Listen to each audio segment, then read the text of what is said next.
vocês! Olha a gente de novo juntinho. Então vamos lá. Agora a gente vai ver o módulo 6, tá? Que é artigo de opinião.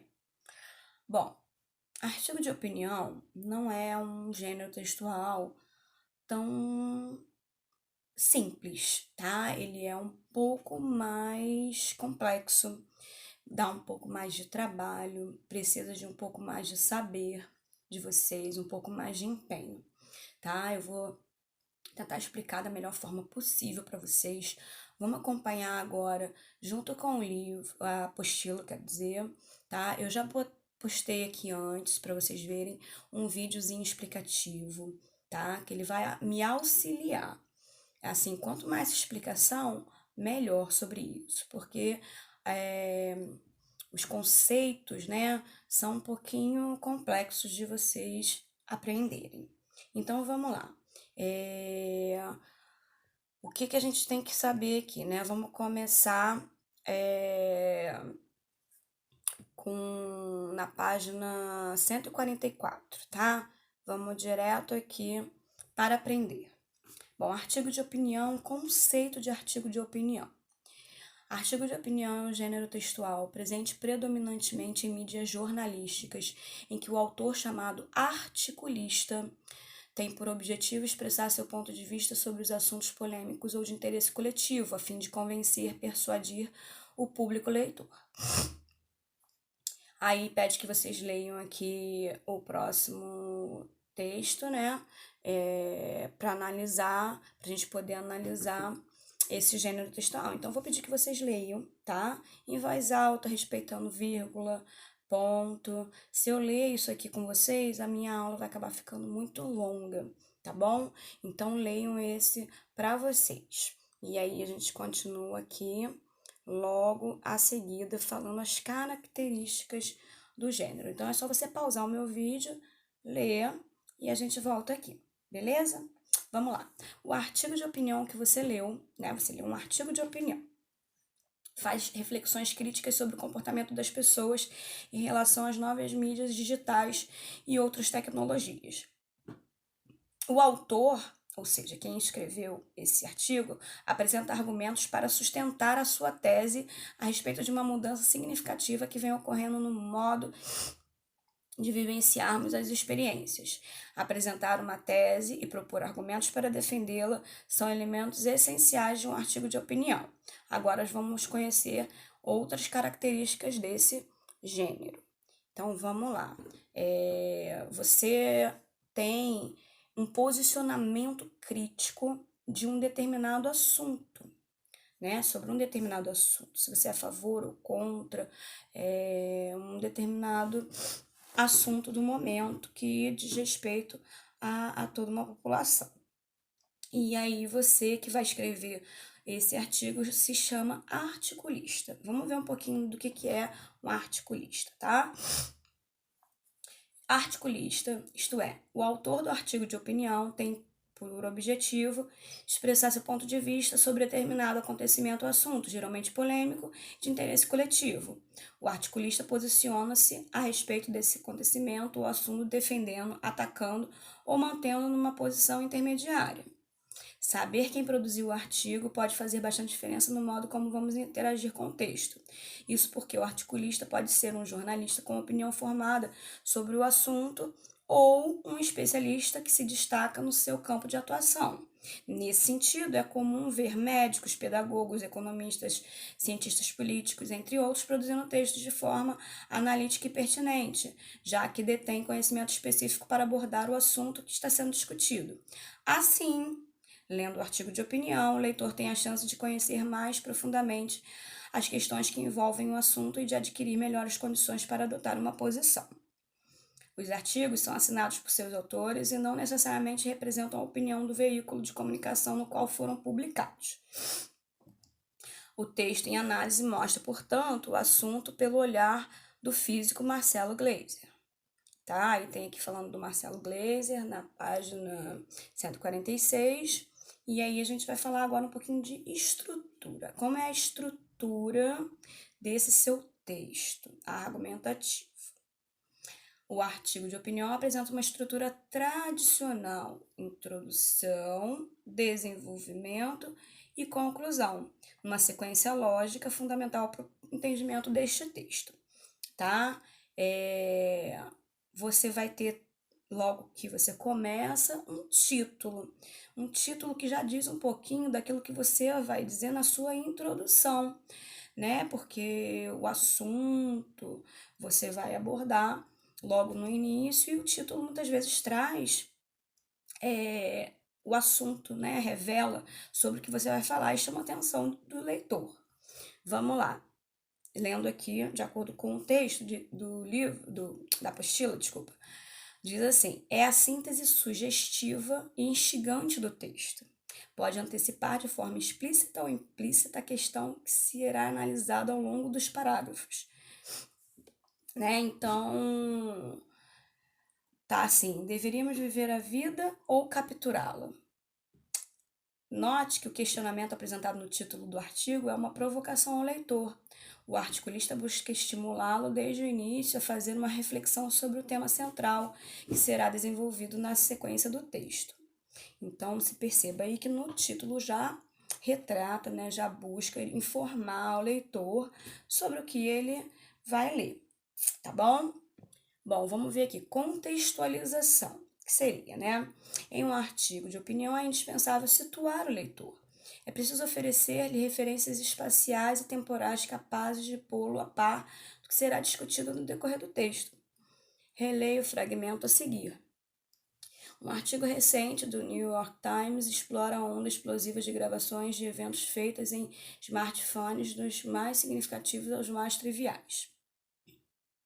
Bom, todos são ou querem ser a estrela de sua própria vida, e a moda é capturar qualquer momento considerado significativo. Microestrelas do YouTube têm vídeos de selfies que se tornam virais em questão de horas.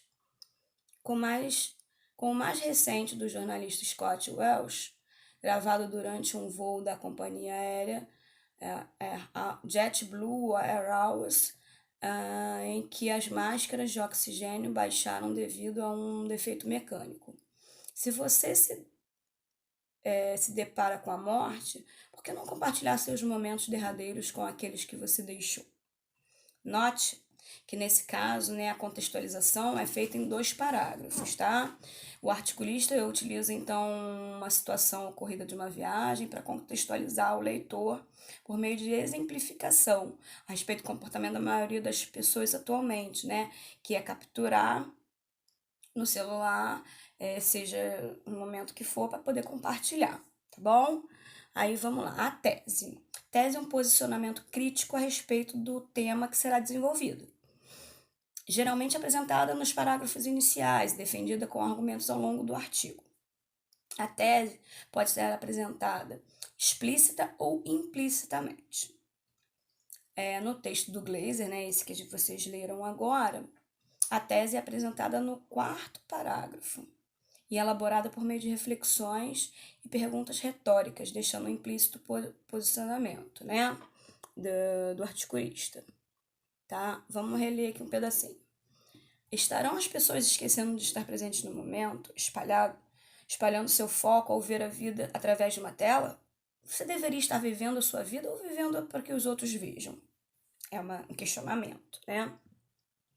E aqui nas entrelinhas, logo na página 147, no iniciozinho, tem uma coisa muito, muito interessante que eu não quero deixar passar. Diz assim: uma pergunta retórica é uma interrogação que não visa obter uma resposta, mas estimular a reflexão do interlocutor. É muito usada em artigos de opinião, ajuda na argumentação que está sendo apresentada. Então, não necessariamente, né, para o interlocutor responder. Bom, de logo após vem a argumentação. Argumentos são raciocínios e os outros recursos que contribuem para a sustentação da tese. É parte essencial do artigo de opinião. Então, você lança aí: eu sou a favor do porte de armas. Eu não sou a favor do porte de armas. Essa é a sua tese e você precisa, se você é a favor ou contra, não importa, vai ter que defender essa ideia com os dentes. entendeu? É ali que você tem que argumentar. E quando a gente argumenta alguma coisa, mostrando dados, né? Dados, por exemplo, morrem não sei quantas mil pessoas a cada ano quando possuem porte de armas. Isso daí, por exemplo, poderia ser um argumento justificando a não posse de armas, entendeu? Não poder ter armas. E aí, você dizendo que tantas mil pessoas, de acordo com o veículo informativo tal, com uma pesquisa do IBGE, enfim, você dando argumentos que sejam que tenham uma base forte, né? Que vai trazer para você verossimilhança. Você falou uma coisa, não é que você está dizendo, mas que tem um especialista que diz isso, né? Aí vamos aqui ver o que ele fala mais aqui. Note que o argumento utilizado pelo articulista foi construído a partir de um exemplo baseado numa experiência pessoal dele.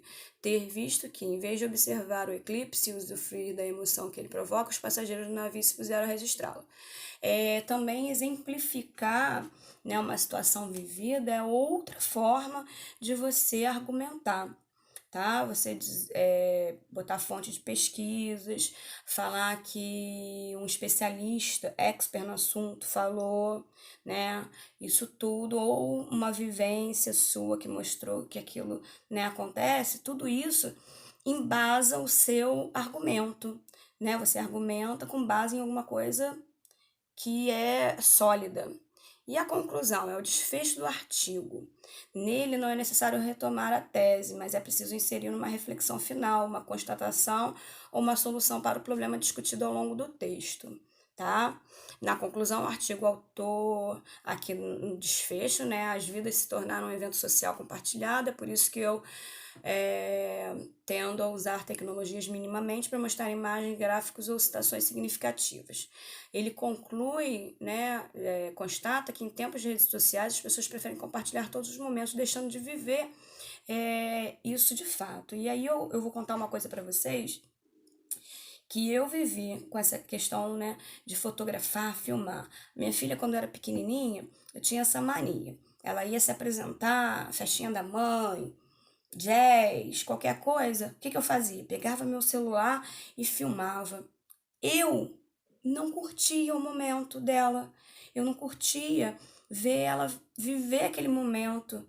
Eu ia olhar depois, mas é um momento ali que eu tinha que viver. Então, hoje em dia, depois de um tempo que eu percebi isso, eu passei a fazer diferente. Eu tiro uma fotinha, se tiver para comprar uma filmagem, eu compro, se não tiver, não tem problema. Eu quero curtir o momento com ela. Eu quero curtir, vivenciar aquilo. E é isso que eu, né, percebi para mim. Cada um, é claro, tem o seu próprio conceito aí, se é bom, se é ruim, enfim. A linguagem. A linguagem empregada nos artigos varia de acordo com os perfis dos leitores, o contexto de circulação e tal. Pode ser um pouquinho mais formal, um pouquinho mais informal, como a professora no vídeo introdutório que eu passei para vocês já explicou, né? Então, devemos lembrar que o artigo tem um viés pessoal, assumindo assim uma perspectiva mais subjetiva, com características linguísticas próprias, portanto, não há um padrão rígido em relação à linguagem utilizada. Mas aí eu tenho algumas estratégias aqui, que é o seguinte: a primeira pessoa do singular, ou às vezes do plural em verbos e pronomes, é a grande marca da subjetividade que os articulistas utilizam na construção dos artigos de opinião. O uso é proposital e tem efeito expressivo na argumentação, já que explicita uma posição pessoal sobre o que está sendo em debate. Então, eu fiquei chocado, eu fui, eu fiz, eu penso, né? Isso daí é muito comum. Linguagem figurada. Muitas vezes aparece nos artigos de opinião, pois confere um tom mais leve ou mais crítico ao texto, dependendo da intenção do articulista. No exemplo abaixo, né, a metáfora foi usada para destacar a impressão que as inúmeras câmeras deixaram no articulista. Vamos lá. Ainda assim, ao se aproximar, o momento da totalidade, o convés do navio era um mar de câmeras e tripés. Então, quando ele usou aí a metáfora, ele mostrou como ele se sentiu no meio a tantas câmeras, né, e tripés. Bom, a linguagem coloquial. O coloquialismo é a marca da informalidade nos textos, uma expressão familiar, uma gíria, um regionalismo ganham destaque nos artigos, já que trazem leveza e reverência ao texto. Existe um posicionamento de, no vestibular, você evitar usar gírias, tá? Mas como nesse momento vocês estão só produzindo textos, numa de aprender e exercitar, ok, eu uso, beleza? Então, aí vamos concluir aqui na página 149. Estudamos o artigo de opinião e aprendemos que se trata de um gênero do tipo argumentativo, que argumenta. Os artigos de opinião estimulam nossa capacidade crítica e nos ajudam a tomar posicionamentos favoráveis ou contrários de determinada tese. Agora a gente vai aplicar o conhecimento aqui fazendo os exercícios, tudo bem? E depois tem um textinho lá desenvolvendo habilidade com mais algumas questõezinhas e vocês vão fazer e no próximo vídeo eu boto lá correção do módulo 6. Tudo bem? Muita saudade de vocês, de ver vocês pelos corredores, embora, né, eu não esteja nesse momento dando aula para vocês, mas eu sinto muita saudade de ter o carinho de vocês quando passam por mim. Um beijo, que a gente possa voltar o mais breve possível.